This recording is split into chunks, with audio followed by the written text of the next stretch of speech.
saya misalnya tafakuri ya, sebenarnya dalam skala ibadah pun manusia itu nggak terlibat. Memang ketika kita ibadah, kita terlibat gitu ngegerakin jantung? Tidak. Enggak. Iya.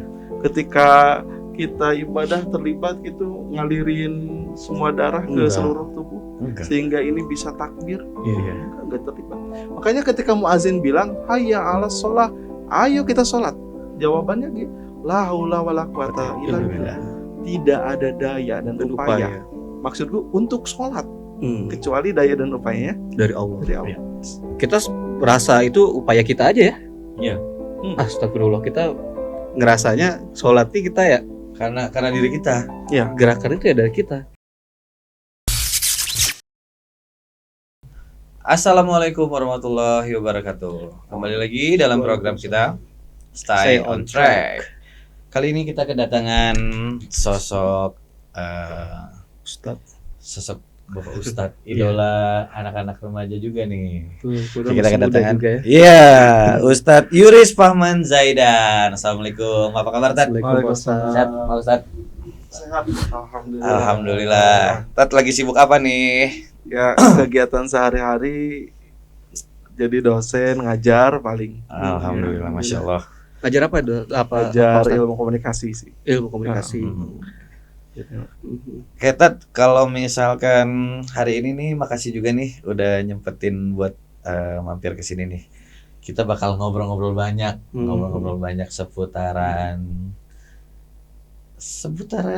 Ya, hal-hal yang dunia. sekiranya ya, suatu hal siapa tahu bisa menginspirasi gitu ya. Iya. Tadi aja gara-gara ngomong dosen kan, ngajar apa dosen? Gimana Pak dosen? Iya. Oke, Tat, kita paling mau bahas ini aja, Tat. Kalau untuk di Stay on Track itu sebenarnya kita emang tidak ada mandatory pertanyaan-pertanyaan. Iya. Jadi kita emang ngalir aja lah. Iya. Si temanya kita mengalir, kita ngobrol-ngobrol aja gitu. Tapi obrolannya yang daging isinya gitu, nggak ngalor ngidul. Oke, Ustadz, pertanyaan kita langsung aja nih. Kayaknya seru ya kalau kita bahas di episode kali ini tuh tentang dunia yang kebahagiaan yang dilandaskan pada dunia ya, kebahagiaan yang dilandaskan pada dunia, materi sesuatu yang gitu, semuanya yang terlihat ya. ya harta, tahta, Ya. dan seperti itulah. Nah, gimana nih Pak? Kita mulainya dari mana nih? Silakan Mas. Jadi kan ini kebanyakan orang itu kan mendefinisikan kebahagiaan itu apabila dia punya uang gitu ya. Betul. Kehidupan dunianya terpenuhi. Saya mau ngambil preface atau pengantar dari satu kitab judulnya Syajaratul Ma'arif. Ini boleh pakai bahasa Arab gak? Boleh. Dia mendefinisikan apa itu kebahagiaan manusia yang hakiki terutama ya. Iya. Kata Syekh Izzuddin itu sa'adatul insani fi ma'rifati dayan.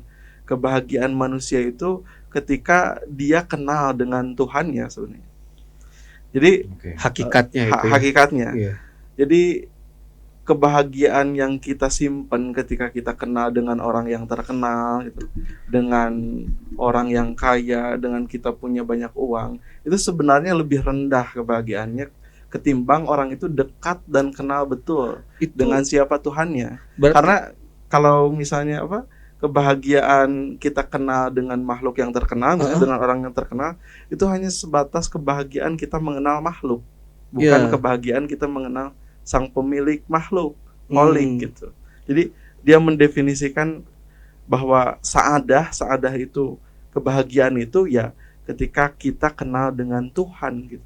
Oh, bahagia saat kita mengenal dengan Tuhan. Ya. Berarti kalau kita bahagia dengan materi, dengan orang terkenal, artinya kita menuhankan itu dong. Ya, itu juga dianggap sebagai saadah, dianggap sebagai kebahagiaan, tapi itu bukan kebahagiaan puncak. Jadi selama materi itu tidak dijadikan wasilah perantara kita untuk menggapai kebahagiaan yang puncak, maka itu kata Syekh Izzuddin, orang itu belum mencapai kebahagiaan yang hakiki, belum mendapatkan kebahagiaan yang hakiki gitu. Oh, oke. Iya. Jadi kan ada ini ya, Tut ya.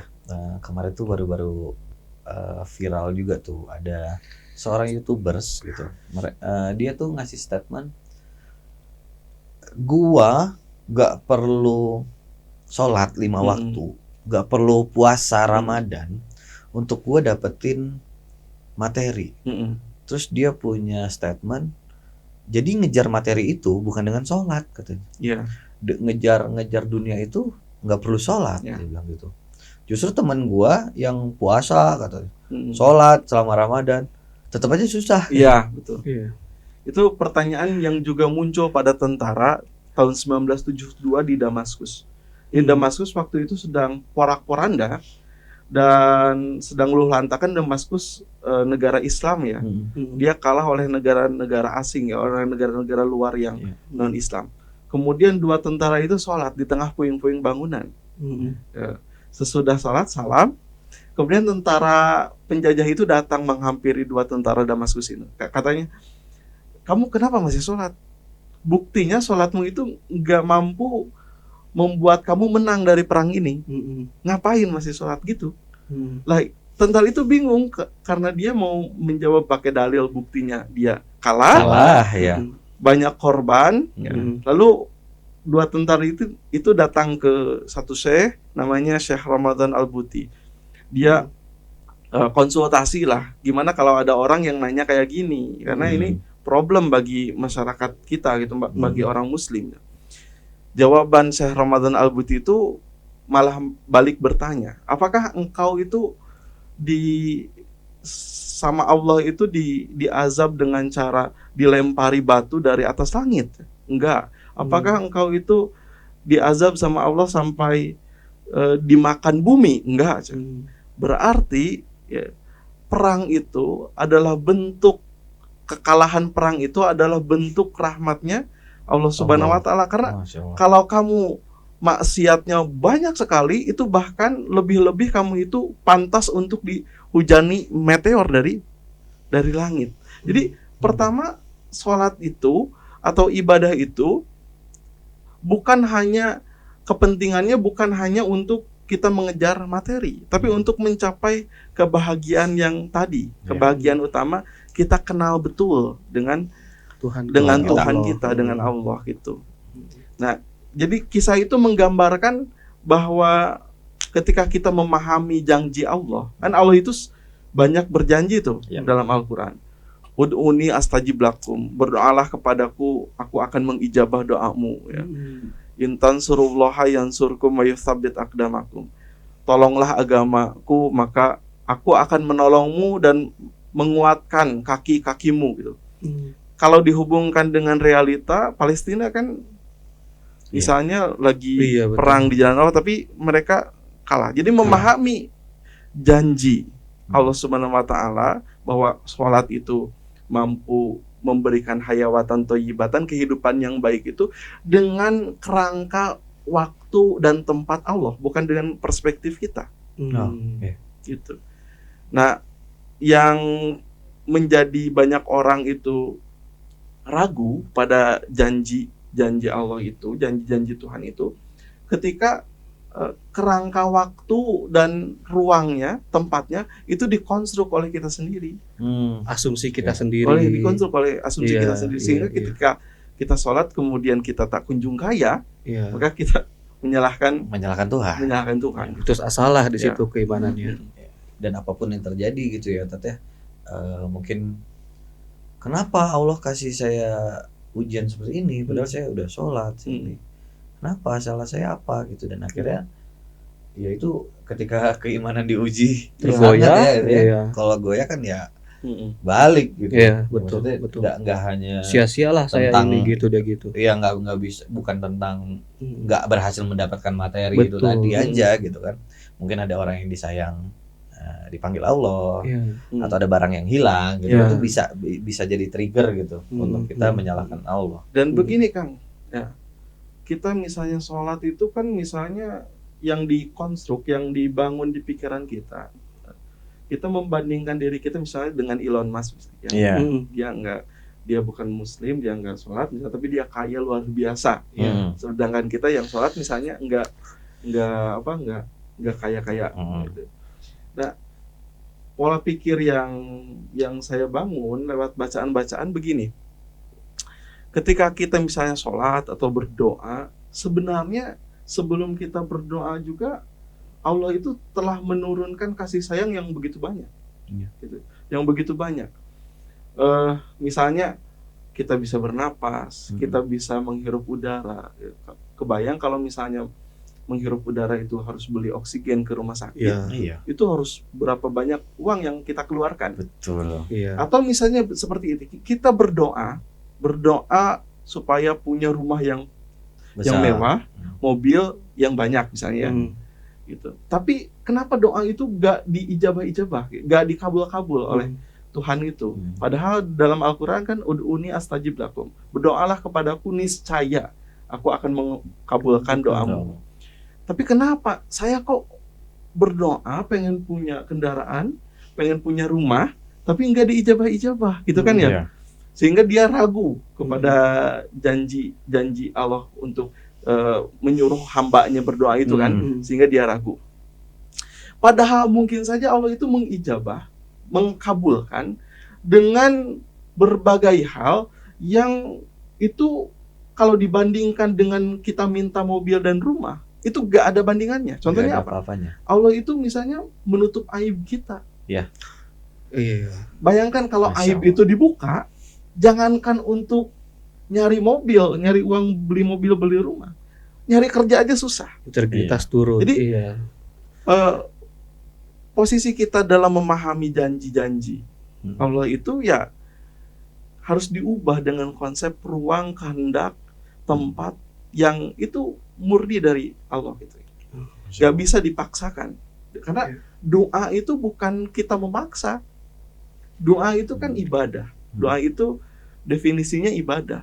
Iya. Sebelum kita lahir, doa itu sudah ada. Misalnya doa Rabbana atina fid dunya hasanah wa fil akhirati hasanah wa qina azabannar. Kita memohon diberikan kehidupan yang hasanah, yang baik di dunia, di akhirat. Itu sudah ada sebelum kita dilahirkan. Ini menunjukkan bahwa doa itu ya posisi pengabdian kita sebenarnya kepada Allah, bukan persoalan kita memaksa kepada Allah gitu. Iya. Karena saya juga percaya sih, karena Allah kan memberikan apa yang kita butuhkan, bukan apa yang kita inginkan sebenarnya. Kalau ternyata menurut Allah permintaan doa kita emang ini enggak pantas buat kamu ini, enggak baik juga buat kamu ini kalau dikasih gitu. Dan kadang perspektif mata kita ini terlalu sempit untuk melihat perspektif Allah itu ya. Iya. Jadi kita luput sama hal-hal yang kayak kita masih nafas masih bisa normal, Enggak bayar, jalan normal, berdoa masih bisa begini, menadakan ya kan? Iya. Jadi itu trigger tuh. Saya jadi oh iya ya benar ya. Betul. Ini ada kisah menarik tuh yang berkaitan dengan itu. Sufi besar, kalau nggak salah namanya Abu Yazid Al-Bustami. Dia ulama ya, kemudian lagi berjalan di pasar. Tiba-tiba ketika dia berjalan di pasar, dia itu langsung rubuh, langsung golepak gitu bahasa Sunda. Langsung ambruk. Karena dia ulama, karena dia besar, maka orang-orang itu menghampiri, nanya, kenapa? Jawabannya alhamdulillah. Kalau kita ngucapin alhamdulillah ketika apa coba? Ketika senang. Iya. Tapi dia ngucapin alhamdulillah. Akhirnya karena terus ditanya kenapa? Jawabnya alhamdulillah. Kenapa? Alhamdulillah. Lalu dia dibawa ke rumahnya. Nah, berita dia jatuh di pasar itu tersebar ke negeri-negeri lain, sehingga para ulama yang ada di negeri-negeri lain itu datang untuk menjenguk Abu Yazid Al-Bustami. Didoakanlah, tapi dia tetap menjawab alhamdulillah. Insyaallah. Tetap menjawab alhamdulillah. Ketika ditanya, lah kenapa alhamdulillah? Gitu. Dia kan kena musibah. Iya. Kata dia jawabannya gini, ini kan musibah dari Allah. Masa kita tidak mensyukuri apa yang Allah berikan kepada kita? Masya Allah, baru kepikiran ya. Musibah Jadi, pun datangnya dari Allah, benar. Perspektif dia misalnya, kalau misalnya dia sehat misalnya, dia mungkin akan kena keburukan atau akan kena maksiat, maka dia mensyukuri hal tersebut lalu mengucapkan alhamdulillah. Itulah yang dilakukan juga oleh Nabi ketika Nabi kalah perang. kalimat pertama yang dilakukan itu alhamdulillah. Jadi seolah sesuatu yang kontradiktif di Iya. dunia nyata itu sebenarnya kalau kita hubungkan dengan kecintaan kita kepada Tuhan, itu sebenarnya semuanya selesai. Saat kita cinta kepada Tuhan, perspektif kita akan selalu melihat dari sisi perspektif Positif. Allah. Ya. Positif. Selalu positif. Apapun yang kita alami itu akan positif. menjadi hal yang positif. Ya sama halnya seperti kita, oh ternyata dikasih sakit nih, alhamdulillah berarti Allah suruh kita istirahat dulu. Iya benar. Ya bisa ke situ Iya, ya Ret, ya. Mungkin buat tadi dihindari dari Iya. kalau dikasih sehat mungkin deket banget nih sama kemaksiatan nih, jadi Iya. kasih ambruk aja, kasih sakit. Iya. Kita juga kan nggak tahu ya, Masya yang datang ke kita dalam bentuk musibah atau dalam bentuk rezeki itu Ya. baik buat kita tuh kita nggak tahu ya. Iya. Betul. Bisa jadi yang bentuknya terlihatnya seperti rezeki itu menjadi ujian yang sebenarnya buat kita menjauh dari Allah Ya. gitu ya. Dan kan ada beberapa bintang tamu kita di podcast sebelum ini Tat. Jadi ada waktu itu Om Erwin Moron juga, dia sempat kayak ya udahlah kayaknya Minta mati ya. minta mati ya, panggil saya aja deh Ya. gitu. Panggil aja deh, kan udah selesai nih, maksudnya udah selesai dalam artian popularitas sudah dapat, duit udah punya gitu.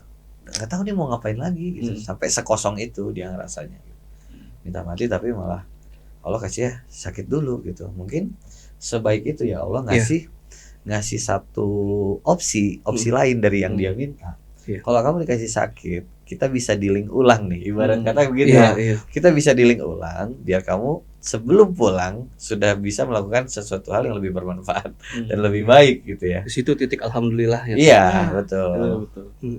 Sama ada juga teman kita nih sempat di episode tepat banget sebelum sama Ustadz nih, ada teman kita yang dia selalu ngerasa ujian dia itu adalah dari perempuan di rumah tangganya. Jadi sampai satu saat dia pernah berdoa, ya Allah kasih saya aja buta.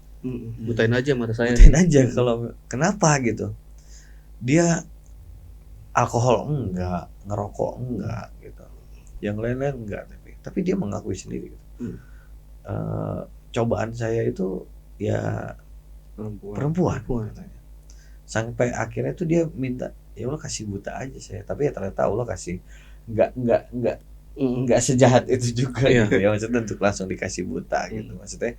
Tapi ya pelan-pelan dia dikasih spiritual journey yang lebih mengarahkan dia untuk kembali buat dia yakin kalau yang dia lakukan itu salah gitu kan. Ya Allah selalu punya cara tanpa harus sefrontal itu gitu ya. Iya. Itu mungkin karena rasa guilty-nya terlalu besar gitu Ya. ya. Sebenarnya kan Al-Quran itu bicara tentang manusia itu ya nggak boleh jadi Tuhan lah ya, nggak boleh menampakkan kesombongannya lah. Iya. Yang berhak sombong itu ya hanya Hanya Allah. Allah, iya. Dia mengatakannya Al-Mutakabir, Iya. yang maha sombong. Karena Allah yang berhak sombong gitu. Kalau saya misalnya tafakuri ya, sebenarnya nggak ada yang terlibat sih. Bahkan dalam skala ibadah pun manusia itu nggak terlibat. Iya. Ketika kita ibadah, itu kebanyakan kita nggak terlibat. Emang ketika kita ibadah, kita terlibat gitu ngegerakin jantung? Tidak. Enggak. Iya. Ketika kita ibadah terlibat gitu ngalirin semua darah ke Enggak. seluruh tubuh Enggak. sehingga ini bisa takbir? Iya. Enggak terlibat. Makanya ketika muazin bilang hayya 'alas sholah, ayo kita sholat. Jawabannya gitu, la haula wala quwata illa billah. Tidak ada daya dan upaya. Maksudku untuk sholat, kecuali daya dan upayanya Dari Allah. dari Allah. Jadi ibadahnya saja tidak terlibat. Bentar. Ini bisa banget di highlight deh. Iya. Bener Tan. Ini juga ya buat saya pribadi nih, saya juga iya ya. Benar. Ketika emang untuk ibadah sekalipun kita tidak ada keterlibatan, tidak ada kontribusi kita apa-apa untuk tubuh ini. Tapi kalau ditelaah lebih Makanya jauh, sehabis sholat, kalimat pertama yang diucapkan Astagfirullahaladzim. Astagfirullahaladzim. Iya. Meminta ampun padahal sholat kan Iya. amalan yang baik. Iya. Tapi Iya. kita minta maaf. Minta maaf. Astagfirullah. Yes. kita merasa itu upaya kita aja ya. Iya. Astagfirullah, kita ngerasanya sholat ini kita ya Karena diri kita. Ya, gerakan itu ya dari kita gerakin otot gitu. Padahal sama sekali tidak ada kontribusi. orang yang sombong itu kan, orang yang melepaskan daya dan upaya Allah itu Iya. diisi oleh dia seolah-olah ini semua tuh milik saya. Bukan karena Allah. Bukan karena- Itu pun termasuk sombong ya, Tat, kalau Iya. kita nggak Iya sadar ya. Hmm. Alhamdulillahnya sekarang kita jadi tahu. Iya. Tuh beruntung teman-teman. Iya. Tuh bahkan untuk ibadah doang Iya. itu nggak ada kontribusi apa-apa dari diri kita. Artinya selama ini kita hilaf loh. Kita habis sombong lagi sholat. Iya, sombong. Segitu Iya. aja kita masih sombong. Sombong iya. Kita ya yang maksudnya teman-teman yang melakukan ibadah aja tuh ya apapun nggak hanya Iya. di Islam aja gitu ya, Iya, di iya. sebuah agama ketika melakukan ibadah ya tidak ada kontribusi apa-apa sebenarnya. Iya. Karena siapa yang ngerakin jantung? Iya. Siapa yang bisa ngasih kita keselamatan juga sampai ke tempat ibadah, Iya. yang menjaga kita di perjalanan juga.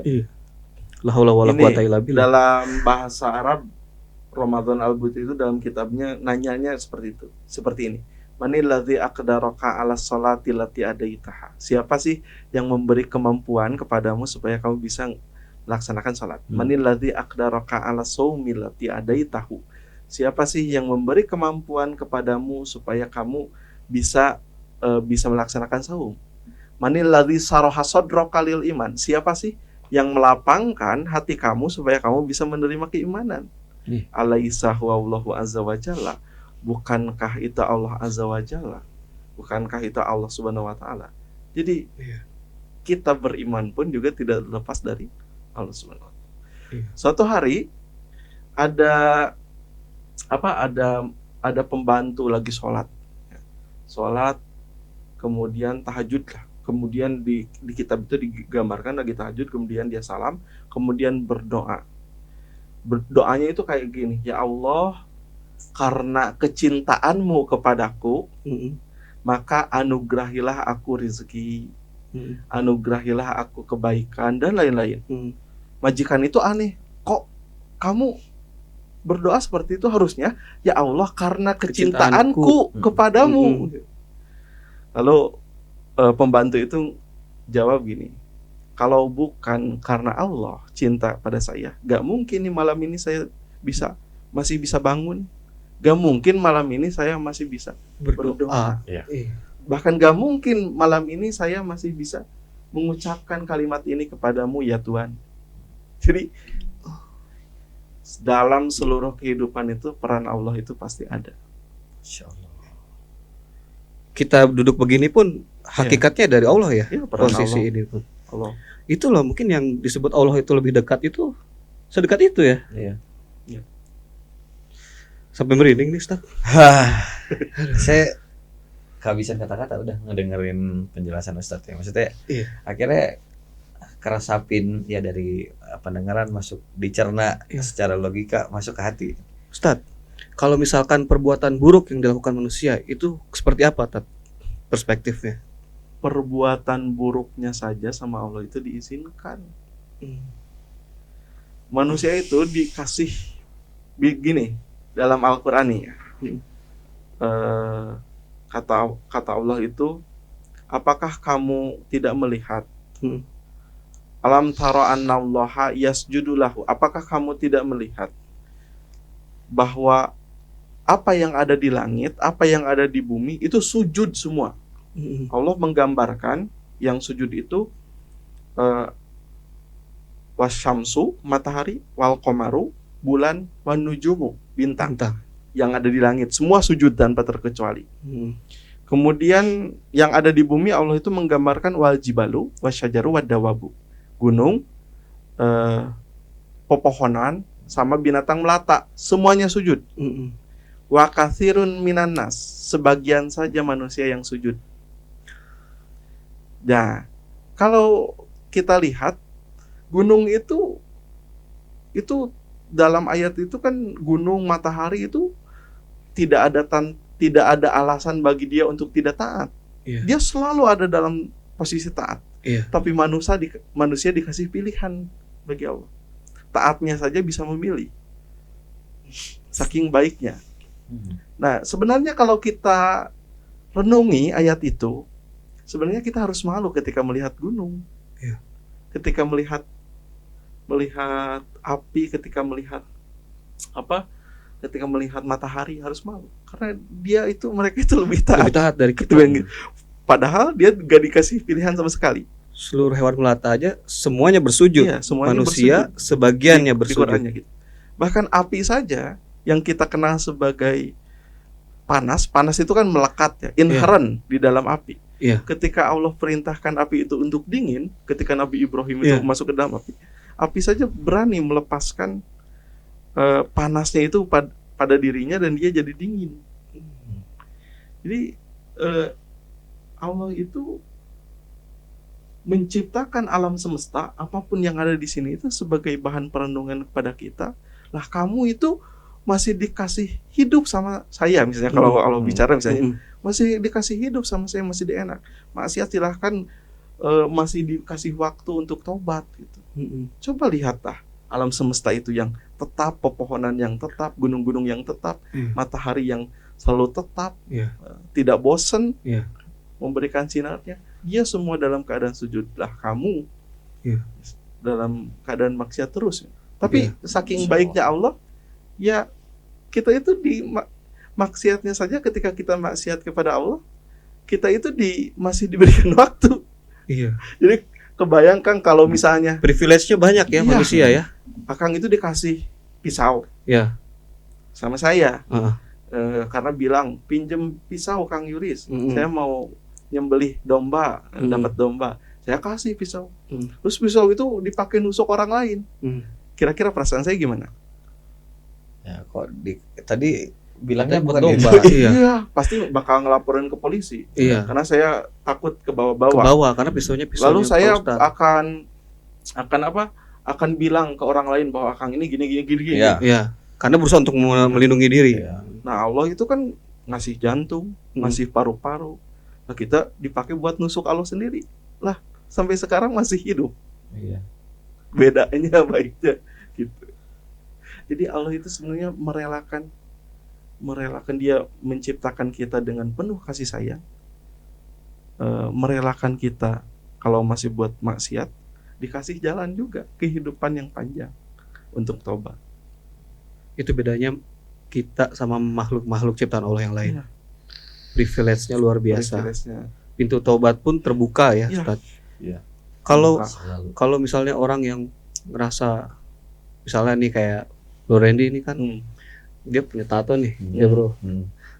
Kadang kan kita kayak ngerasa, aduh gue nih layak nggak sih mau berubah, mau jadi baik tuh, ya kan? Ya. Nah, karena ya saya juga masih sering mendapatkan judgement itu tadi sih tadi. Iya. Jadi kayak, waduh, percuma deh lu sholat gitu. Ngapain sih sholat? Hapus dulu tatonya. Apa segala macam lah gitu-gitu tuh masih sering saya alamin gitu ya. Menurut Ustadz gimana nih? Dalam Islam privilege-nya itu tuh. gini kan, Nabi itu pernah bicara gini, kata Nabi itu, sungguhnya satu manusia itu punya mudghah, segumpal daging. Idza soluhat, apabila segumpal daging itu baik, soluhal jasadu kulluhu, maka seluruh jasadnya ikut baik. Seluruh fisiknya ikut baik. Wa idza fasadat, tapi kalau segumpal daging itu rusak, fasadal jasadu kulluhu, maka seluruh jasadnya ikut rusak. Apa itu? Ala wahyal qalbu, ketahuilah bahwa segumpal daging itu hati. Jadi di Islam, kualitas hati yang menentukan bagaimana fisik seseorang. Makanya dalam Al-Quran kata Nabi itu kata Allah itu yaumal la yanfa'u malun wala banun. Pada waktunya tiba, harta yang berbentuk materi dan anak-anak itu tidak ada manfaat, tidak ada gunanya sama sekali. Illa man atallaha biqalbin salim, kecuali orang yang menghadap Allah itu dengan hati yang bersih. Jadi Allah itu lihat dari kategori hati yang bersih, bukan fisik yang bukan bersih. fisik yang bersih. Ya. Jadi maksudnya peluang untuk itu tidak ditutup oleh Allah. Ini kan kalau kita lihat pezina ya, yang itu yang berzina, terus kemudian dia sekarat, tiba-tiba ada anjing, dia ngasih dia nimba air itu, anjing itu kehausan, lalu dikasihkan air itu ke anjing tersebut, lalu dia mati, dia langsung masuk surga Karena ngasih minum ngasih minum seekor anjing. seekor anjing yang yang tidak terlihat diceritakan dia dirajam terlebih dahulu dan lain. Maksudnya Allah sebagai Tuhan yang rahmatan lil alamin Iya. itu sangat terasa sekali. Iya. Dan kita gak terpikir ketika baca itu, di tengah padang pasir yang panas tiba-tiba aja ada anjing. Iya. Kalau bukan Allah yang nyuruh anjing itu ke sana. dan belum tentu juga orang itu kayak mau ngasih minum Iya. anjing itu ya. Iya. Kadang kan orang suka ih anjing gitu kan. Iya. Ih anjing najis kan Iya gitu ya sih. Pak Ustadz ya. Ya terkadang kan sebenarnya Allah tuh nggak nutupin itu ya buat kita berubah jadi lebih baik. Nggak ada kata terlambat, tidak ada kata terlalu Iya. cepat juga ya Tat ya, untuk kita bisa untuk kembali dan atau menata hidup jadi lebih baik lah dari segi penampilan, dari segi keimanan gitu ya. Nah tapi terkadang yang menutup itu sendiri manusia lagi. Dengan apa? Dengan statement mereka, dengan judgement mereka Iya. ke kaum atau circle tersendiri gitu ya, kayak wah jangan, nggak pantas kamu ngelakuin baik tuh, bilang ya si paling alim, si Ya. si paling pemegang kunci pintu surga gitu kan. Nah kan akhirnya kan Jadi alim. iya, dan akhirnya kayak kita sebagai manusia tuh Iya. imannya tuh kayak wah apa iya ya, Iya. emang saya nggak pantas gitu apa bagaimana gitu kan. Nah ada keraguan itu ya yang Iya. akhirnya bikin menutuplah jalur untuk baik itu lagi. Ya udah deh saya kembali seperti Iya. biasa aja lagi. Iya. Jadinya begitu Tat.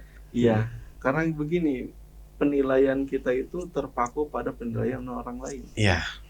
Makanya dalam Islam itu penilaian yang pertama kali harus dilakukan itu adalah penilaian ke dalam diri.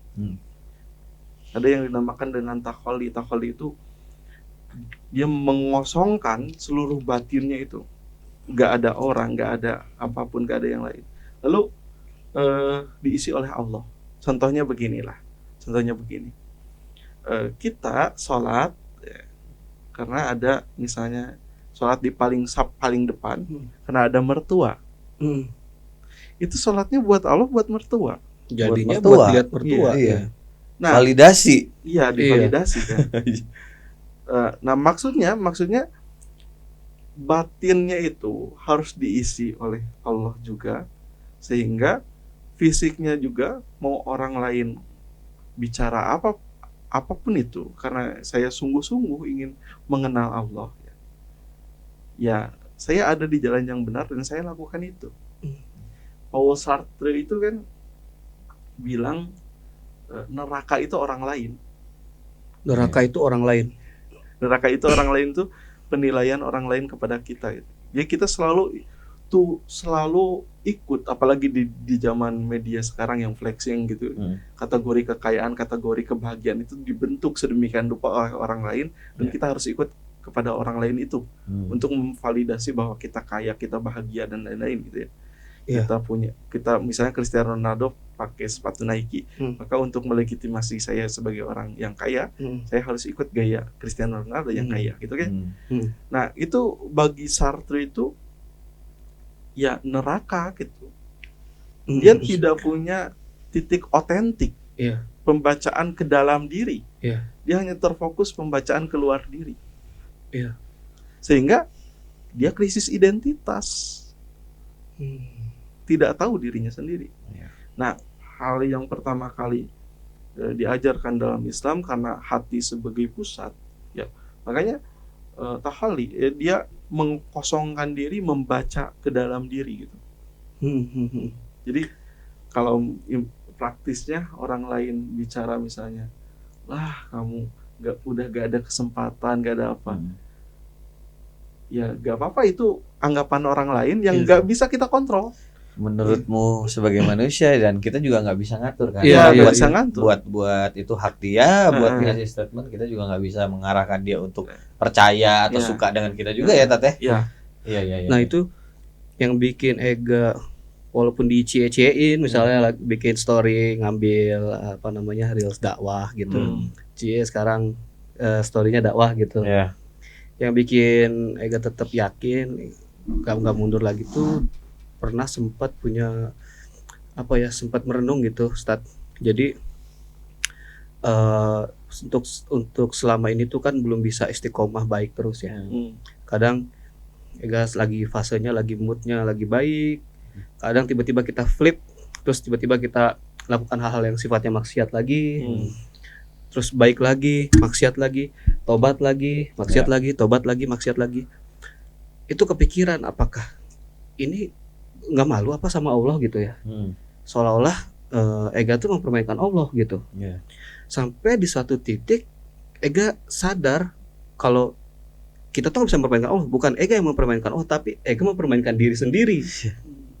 Di situ baru Ega yakin bahwa oh iya, dengan segala macam privilege yang tadi Ustadz ceritain, jangan sampai ada di pikiran kita putus asa untuk kembali, putus asa untuk bertobat, karena itu pasti ada.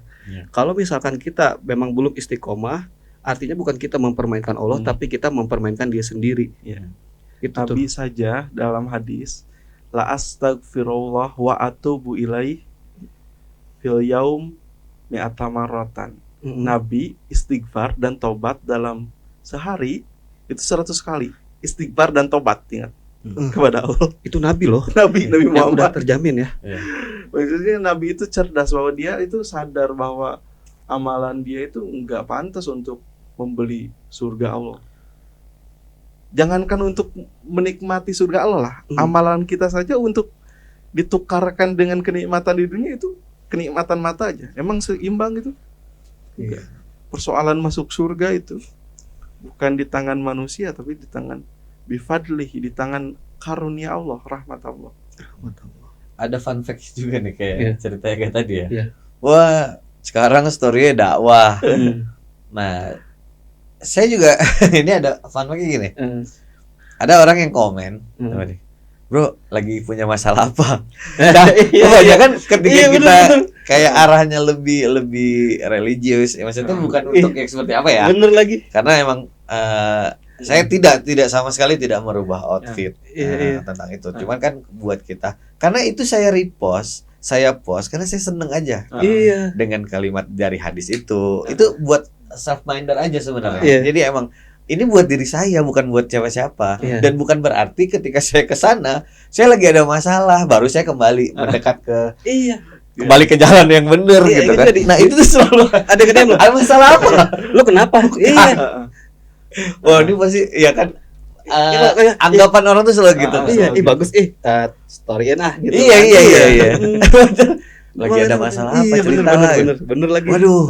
Enggak gitu, bukan karena itu gitu. Ya, justru alhamdulillahnya kita bisa kembali, kita bisa, ya harapannya doa sama. Semoga istiqomah terus ya. Semoga istiqomah terus, kita tetap berada di situ. Kita kembali ke sana tanpa Allah kasih dulu satu permasalahan besar.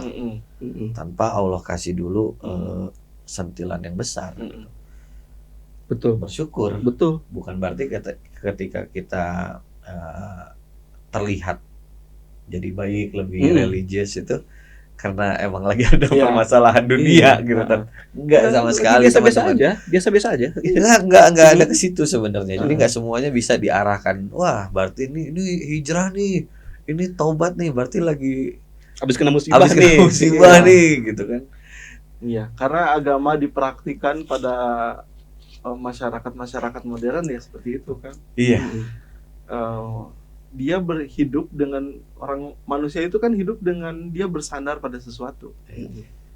Dia bersandar misalnya pada materi, pada dunia. Ketika dunianya hilang, materinya hilang, dia butuh pegangan tuh. Iya. Maka dia balik ke pegangan yang kekal, pegangan ke Allah. Karena tidak ada lagi mana sih yang kita pegang. Iya, harus pegang mana nih. Jangan jadi Spiderman, pegang sini, pegang sono ya. Semua loncat sana sini. Pegang aja terus. Iya. Luar biasa ya. Ya, berarti kan intinya ya gitu ya. Kalau saya sih selalu ngikutin intuisi ya Tat ya. Maksudnya apapun yang mau saya lakukan gitu, saya juga udah pikirkan ini lebih jauh lebih matang gitu. Bahkan buat ngomong pun kayak ya lebih dipikirin aja dulu gitu, buat ngasih statement apa segala macam, karena kita nggak ngapa-ngapain aja, yang namanya konflik tuh bisa datang sendiri gitu. Iya. Apalagi kalau kita pancing-pancing ya dengan perilaku kita gitu, dan itu pasti bakal ada aja gitu. Iya.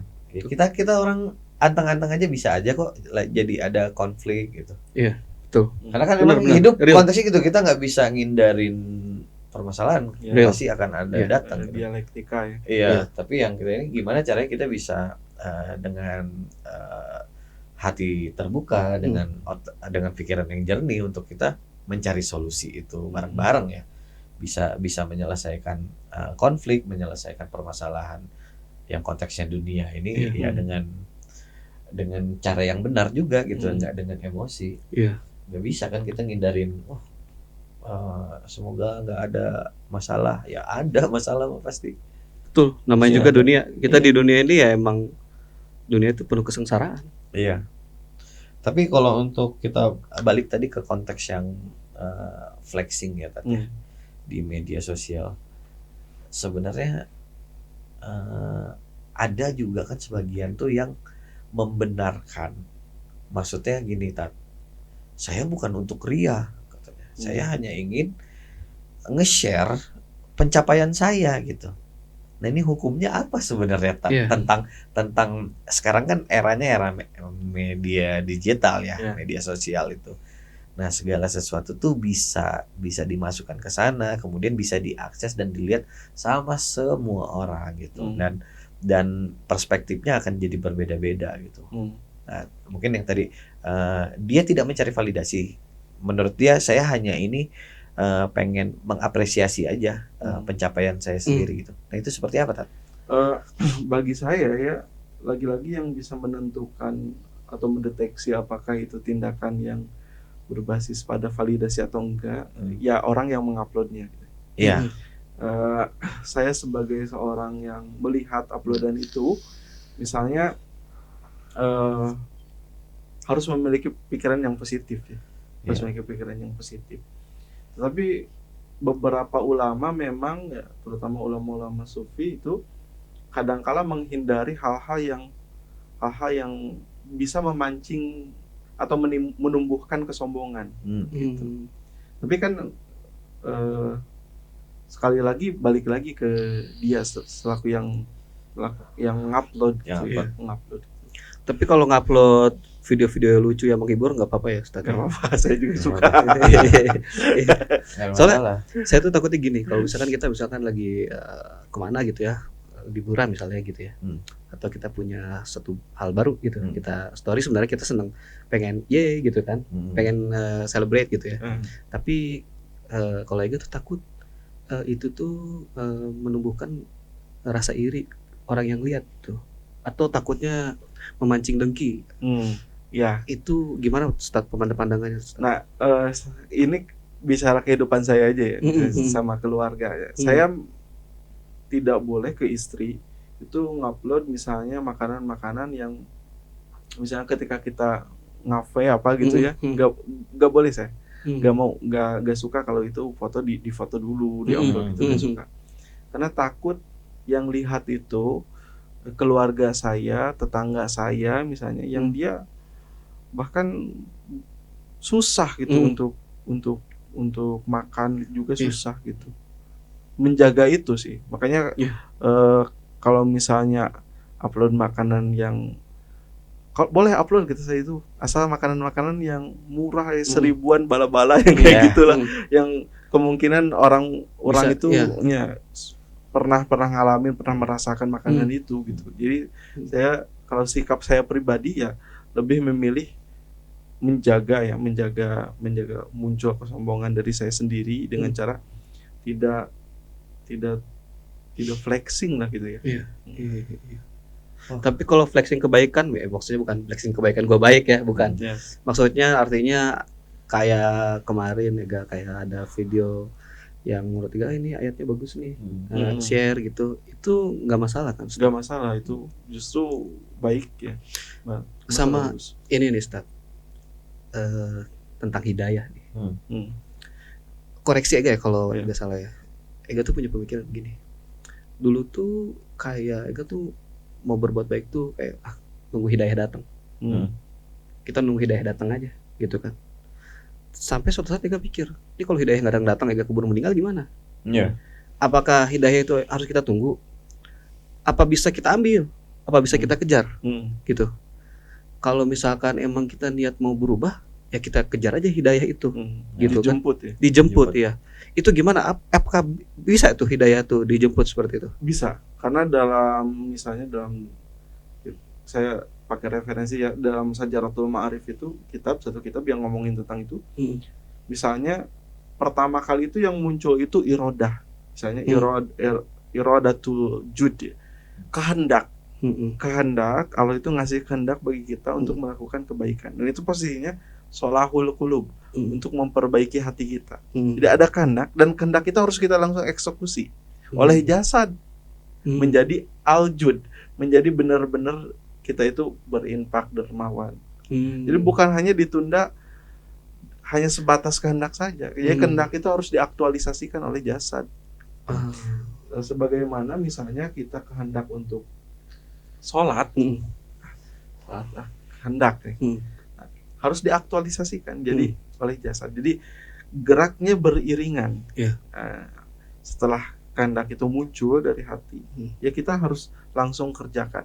Nah, kebaikan itu kalau misalnya ditunda, kehendak itu kadang-kala berubah. Iya, betul. Bahkan tiba-tiba lupa tuh punya kehendak itu ya. Nah, Ustadz punya tips nggak Ustadz? Cara gimana saat kita udah punya kehendak baik, kita bukan memaksakan apa ya? Gimana cara kita untuk segera mengeksekusi? Misalkan saya mau niat nih, udah azan nih, harusnya sholat kan? Misalkan kita nunda tuh, ya bentar lagi gitu kan? Karena ada kayak kehendaknya tuh masih setengah gitu. Gimana cara kita supaya bisa memenuhi kehendak itu dengan action kita gitu, tidak menunda niatan baik lah tadi gitu. Ada tipsnya nggak, atau ada doanya mungkin ya kan? Itu dilakukan lewat riyadoh ya, lewat latihan yang terus menerus gitu. Jadi memang misalnya kita yang awalnya misalnya sejam sholat, dipangkas aja misalnya jadi 50 menit, pangkas aja jadi 40 menit, jadi 30 menit. Jadi itu dilakukan lewat habit, lewat kebiasaan, atomic habit, kebiasaan yang terus diulang, terus direpetisi, itu akan jadi suatu hal yang kita tidak terpaksa melakukan kebiasaan itu, karena itu terus direpetisi, terus diulang-ulang. Nah, ngomong-ngomong keterpaksaan, kadang kita itu kalau sholat ya misalkan, gue belum sholat asar nih, hati kita gelisah. Gelisahnya tuh karena gelisah belum sholat, atau gelisah karena, maksudnya gini, rasanya kan kayak orang kita sholat nih, alhamdulillah udah sholat, ibaratnya udah sholat gitu. Gimana caranya kita untuk ngebedain gelisah yang rindu sholat sama gelisah yang karena belum sholat gue jadi gelisah nih? Ngerti nggak sih maksudnya? Kayak buat ngebatalin doang deh gitu. Yang penting udah sholat gitu. Yang penting udah sholat, karena udah sholatnya dilihat sama teman-teman kantor atau orang tua misalkan. Gitu. Jadi ya udah anak saya udah sholat kok. Iya. Ini sholatnya. Karena takut. Takut. Katanya alim tapi sholatnya enggak gitu. Iya. Jadi hanya untuk untuk validasi itu tadi aja gitu kan. Gelisahnya apakah real yang emang benar-benar kita tuh ngerasain rindu sholat, dan ini emang satu kewajiban saya sebagai umat beragama untuk ibadah umat muslim untuk sholat 5 waktu gitu. Kan ada kan yang sekedar ngebatalin doang, ya udah yang penting udah sholat udah gitu, lega gitu. Tapi maksudnya khusyuknya hilang gitu, maksudnya yang menjadi kewajiban yang emang dipersiapkan dengan baik itu untuk sebelum kita menghadap Allah, bersujud ke Allah itu nggak diterapkan gitu. Imam Asy-Syatibi itu menjawab persoalan itu. Jadi dia mengeluarkan 2 kategori sholat, dua-duanya sah. Dua-duanya sah. Secara fikih sah sholatnya. Tapi ada 2 tingkatan. Tingkatan yang pertama, dia yang sholat hanya menggugurkan rukun itu Islam maksudnya. dan iman. Iya betul. Tapi itu sah. Maksudnya. Nah, tingkatan yang atas yang kedua. Nah, dan itu harus terus diolah. Yang sholatnya itu dibarengi dengan al-khauf, rasa takut kita kepada Allah, ar-roja, penuh harapan kita kepada Allah, al-mahabbah, dengan rasa cinta kita kepada Allah ya. Dan yang keempat ta'dim ya, pengagungan kita kepada Allah. Nah itu jadi bukan hanya sekedar formalitas menggugurkan ya. Kata Imam Asy-Syatibi itu, kenapa harus dibarengi dengan sikap-sikap seperti itu? Karena misalnya khauf itu diibaratkan sebagai pecut. Kuda kalau takut sama pecut kan dia mau belok kiri, belok kanan itu dia akan sesuai dengan keinginan si pengemudi kan. Sholat pun juga sama. Kalau kita dibarengi dengan rasa takut kepada Allah, gitu, ibarat kita sholatnya bakal dengan khusyuk, dengan sungguh-sungguh, karena yang kita hadapi itu adalah Sang Khalik ya, Sang Maha Pencipta. Kemudian kenapa harus pakai mahabbah? Mahabbah itu ibarat arus, cinta. Kenapa harus pakai cinta? Ibarat arus ya, yang mengantarkan perahu dari hulu ke hilir. Kalau tanpa ada arus, perahu itu nggak sampai ke hilir gitu. Makanya harus didasari rasa cinta. Kalau misalnya orang yang ABG nih, ABG banjir menghadang, petir, tapi kalau pacar itu nontek, sini gas. Apapun kondisinya dia berangkat. Kan sering jadi meme tuh ya tante. Kayak lagi bannya bocor juga, terus saya digas aja karena cuma gara-gara di rumah nggak ada orang nih gitu. Iya. Nah sama kalau misalnya kita kan juga sering ada gini ya, terkadang kayak kita tuh masih jauh nih dari kata saya tuh mau sholat gitu, tapi ketika kita lihat orang-orang sekitar kita nih, circle kita atau di satu tempat yang mereka azan, mereka berbondong-bondong ayo jamaah sholat semuanya, dan akhirnya kita tuh ikut tapi karena takut dianggap beda aja gitu. Itu gimana Tat? Itu secara hukum fikih sah, tetap sah ya, tetap sah. Tapi yang perlu dibangun selanjutnya itu adalah kerinduan kita lah, ngobrol. Di sholat itu kita ngobrol sama Nabi ya. Ibarat kita ngobrol sama Nabi kan, Allahumma sholli ala Muhammad, kita memberikan salam Nabi. Itu diimajinasikan kita secara visual gitu ya. Artinya kita dipanggil bos, ketemu bos kaki gemeter, masa kita mau sholat ketemu yang pencipta kita nggak gemeter? Al-khauf al-khauf. Setelah kita al-khauf, roja, penuh harapan. Penuh harapan itu disenderkan ya kepada Sang Pemilik harap. Allah. Terus mahabbah, penuh cinta. Terakhir takdim, pengagungan. Nah, kalimat Allahu Akbar kan itu artinya itu Allah Maha Besar. Biasanya dalam bahasa santri, akbar itu isim tafdil yang harus ada perbandingan. Contohnya begini, masjid itu lebih besar daripada apa? Daripada rumah. Ya. Tapi kenapa Allahu Akbar itu nggak ada pembandingan? Single. Padahal sama aja kan, besar itu harus ada pembandingnya. Masjid itu lebih besar daripada rumah. Maksudnya Allah itu lebih besar dari segala apapun. Tidak bisa dibandingkan. Nggak bisa dibandingkan dengan sesuatu. Dibandingkan HP kita, dibandingkan rumah kita, dibandingkan aktivitas kita. Gak ada pembandingnya. Makanya dihapus tuh pembandingnya. Allah Maha Besar, titik. Allahu Akbar, Allah Maha Besar. Sebenarnya kalau kita pahamin itu, dari situ aja kita udah dapat al-khaufnya. Ya kan tadi kan kalau misalnya kita bahas tadi ya, step-step tentang kita beribadah tadi ya, gitu dari al-khauf dulu. Nah ini berarti bisa jadi kayak yang tadi case yang tadi saya omongin, begitu akhirnya mau ikut-ikutan deh nih dengan karena circle pada sholat nih, ikut aja karena takut dianggap parah banget lu gitu kan ya, kekhawatiran itu. Tapi bisa jadi itu salah satu hidayah dari Allah gitu. Karena nggak ada yang kebenaran kita bisa berada di lingkungan seperti itu saat itu kan. Nah karena itu juga kalau boleh jujur, saya tuh kembalinya saya ke jalan gara-gara gitu Tat sebenarnya Tat. Ini saya kumpulannya ya. lingkungan. Jadi karena lingkungan ya saya selalu percaya berarti ketika saya ingin kembali menjadi lebih baik, itu pengaruh lingkungan sebenarnya cuma 10%, tapi powerful. Nah, tapi sebaliknya juga gitu. 90% itu ada di diri saya. Apakah saya mau menggugurkan ego saya yang 90% tadi untuk ikut ke yang 10%? Nah, akhirnya dengan diawalin dulu, yang penting tergerak aja dulu daripada enggak sama sekali gitu kan, karena ikut takut diomongin. Akhirnya ketika ya udah deh ikut sholat dan ngebasuh muka dengan air wudhu, itu kerasa jadi satu hal yang oh ini yang selamanya hilang ya, yang ternyata saya nemuin lagi gitu kan. Jadi bisa jadi itu tuh salah satu hidayah yang emang sudah diatur nih sama Allah nih polanya gitu.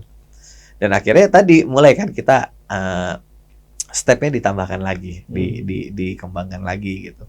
Karena takutnya tadi, karena butuhnya tadi, ya kan? Karena semuanya betul. Jadi lingkungan tuh 10% tapi powerful. Saat kita berada di lingkungan yang jelek juga, misalkan teman-teman misalnya ya, si A teman-temannya dia lingkungannya emang kurang bagus. Si A ini dia tiba-tiba punya perubahan dalam hidup dia ingin berusaha untuk menjadi lebih baik. Cuman karena lingkungannya terlalu kuat, berusaha menarik dia untuk kembali ke sana. Otomatis satu-satunya jalan adalah dia harus keluar dari lingkungan itu. Tapi dengan dia keluar dari lingkungan itu, dia kehilangan sahabat-sahabatnya. Menurut Ustadz itu seperti apa? Ada nggak kira-kira menarik diri dari lingkungan yang dianggap kurang baik ya? Kalau kata Nabi ya, kalau nggak bisa sepenuhnya full ya perlahan dan pelan-pelan saja gitu. Dan dari pelan-pelan juga itu merupakan ikhtiar atau usaha bagi kita untuk meninggalkan hal yang anggaplah nggak pantas gitu ya buat diri kita dan dalam perspektif agama misalnya. Jadi lewat pelan-pelan saja sih, gak perlu langsung misalnya. Kan orang drastis langsung tiba-tiba ting hilang.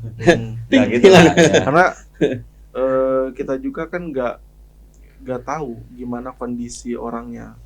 Waktu itu ada orang yang zina dan hamil ke Nabi. Sampai ditanya 3 kali, bener kamu. Kemudian kondisi saya sedang hamil. Ya udahlah, lahiran dulu. Udah ngelahirin, datang lagi ke Nabi siap dihukum. Nantilah, susui dulu gitu. Itu tuh menunjukkan proses bahwa untuk hijrah itu juga step by step gitu. Gak perlu ada orang kan misalnya udah aja langsung cabut misalnya, tanpa memperhitungkan bagaimana kondisi psikologis orang itu gitu. Iya. Benar. Ya sih benar kan, kalau misalnya tadi lingkungan mungkin ya salah satu, kita nggak hanya berdoa di saat sholat ya kan, mungkin keseharian lagi di jalan, di motor, di mana sendiri sebelum tidur pasti ada tuh nyebut tuh dalam hati, ya Allah jauhkan aku dari segala sesuatu yang tidak baik buatku, ya kan? Tapi ya dekatkanlah dengan sesuatu yang bisa membawa kebaikan untuk diri ini, untuk semua kan gitu. Nah jadi ketika emang kita harus keluar, ditinggalkan sama circle, sama apa segala macam, ya mungkin itu wujud dari dikabulkannya doa ya tadi. Dan itu akan menjadi seleksi alam. Perspektif Tuhan tadi ya. Iya. Ya, karena emang menurut Tuhan, yang tidak baik dan tidak kamu butuhkan tuh ini. Saya jauhkan ya. Iya. Gitu. Ya, betul. Ya kan. Jadi maksudnya kita harus emang selalu menerima apapun gitu. Dan dunia akan terus berjalan. Dengan atau tanpa. Iya. Ya. Apapun, konteksnya apapun, dengan atau tanpa ya dunia akan terus berjalan. Kita juga ya emang harus berjalan, dan kita emang sudah punya skenario dari Tuhan yang emang harus kita selesaikan. Itu ibarat kalau di industri perfilman gitu kan. Nah ini skenario sudah dibikin nih, artisnya udah wajib kamu harus menyelesaikan scene ini. Gimana orang saya udah ngatur, kan nggak bisa dia ngatur, wah saya nggak mau adegan itu lah. Yang kan ini ada saudara, ada penulis ini yang bikin. Kamu kan udah tinggal jadi talentnya, tinggal ngikut aja, selesaikan, kemudian nanti dibayar. disesuaikan. Kalau kamu kasih hasil yang baik ya bayaran juga Ya, bagus Iya, gitu kan. ganjarannya baik. Iya. Iya. Sama berarti konteksnya. Betul. Skenario itu dalam bahasa Arab itu sinario atau tadbir. At-takbir ya. Tadbir itu, nah ada hikmahnya, ada kata mutiara lah. Apa tuh? Arih nafsaka minat tadbir famaqama bihi ghairuka an kala takum bihi li nafsi. Istirahatkanlah dirimu dari membuat skenario terus-terusan, maka apa-apa yang Allah itu sudah atur untukmu, jangan engkau ikut campur mengatur urusan itu. Jadi itu kata mutiara itu muncul dari Ibnu Athaillah, dan Ibnu Athaillah itu membagi skenario atau tadbir itu ke dalam dua. Dia ada orang yang fokus saja untuk skenario dia di dunia aja, dunia untuk dunia. Tapi ini nih yang terakhir nih yang perlu kita tuju, dunia untuk dunia, tapi sekaligus dunia itu untuk kehidupan nanti kita kelak di akhirat itu. Buat bekal. Bukan bekal. Oke, Ustadz, nggak kerasa nih udah sejam lebih. Iya, benar nggak kerasa. Bener-bener nggak kerasa ini Iya. karena ini benar-benar daging semua. Iya. Yang disampaikan sama Ustadz. Alhamdulillah, terima kasih banget untuk sharing-sharingnya Betul. di episode kali ini. Dan saya masih merasa kurang, Iya. kurang nih durasinya, Iya. gitu kan, kurang durasinya. Kayaknya kita bikin Ini program banyak sama banget Ustadz, momen oke ya? yang Iya, yang masih mau ditanyakan. Cuma Iya. penjelasan dari Ustadz tadi, ini saya yakin ini sangat amat bisa menginspirasi, bisa menjadi pencerahan buat teman-teman yang nanti nonton episode ini gitu, disimak dari awal sampai akhir gitu. Dan Ustadz ini juga senang menulis kan. Ya, ini ada digital booknya nih ya, Ustadz ya. Nah, kalau buat teman-teman, itu tentang apa sih di buku Ustadz itu? Jadi buku itu tentang, ya tadi ngomongin tentang kebahagiaan, ngomongin tentang kita menerima hidup, ngomongin kita perspektif kita memandang dunia kayak gimana gitu. Masya Allah. Ini lebih ke gitu daripada, karena saya kayaknya banyak orang yang butuh pada hal-hal itu dibanding misalnya ya banyak juga orang yang butuh pada tata cara gimana takbir kayak Iya. itu juga banyak orang kan butuh. Iya, betul. Tapi itu maksudnya banyak lah untuk di Indonesia ya buku-buku itu. Jadi saya lebih pengen masuk dulu sebelum ke persoalan fisik, persoalan batin manusia. Gitu. Dan itu Ustadz bagikan secara Gratis. gratis. Nah, oke, buat teman-teman yang tertarik pengen baca tulisannya dari Pak Ustadz, nanti kita cantumin linknya di deskripsi ya. Ya, itu kalian bisa akses, bisa download gratis. Oke, Ustadz, terima kasih banyak. Terima kasih. Satu lagi. Oh ya, boleh. Terwujud tidak terwujud tetap bersujud. Yes. Benar nggak Pak Ustadz? Bagus tuh. Iya. Oke, terima kasih Ustadz buat kalian. Kita nanti insya Allah akan ada program bareng sama Pak Ustadz Yuris. ya kita nanti lah coming soon lah. Coming Semoga soon. karena Kita saya sendiri ngerasa nggak cukup ini. Iya, asli. Durasi 1 jam sekian tuh Asli. kurang cukup buat ngobrol-ngobrol sama Ustadz. Iya, Semoga teman-teman juga merasakan hal yang sama. Nah, silahkan dibaca-baca tulisannya dari Pak Ustadz. Nanti ditunggu juga program kita bareng. Oke. Iya. Terima kasih Pak Ustadz. Siap, sama-sama. Terima kasih Pak Ustadz. Wassalamualaikum Warahmatullahi wabarakatuh. Waalaikumsalam.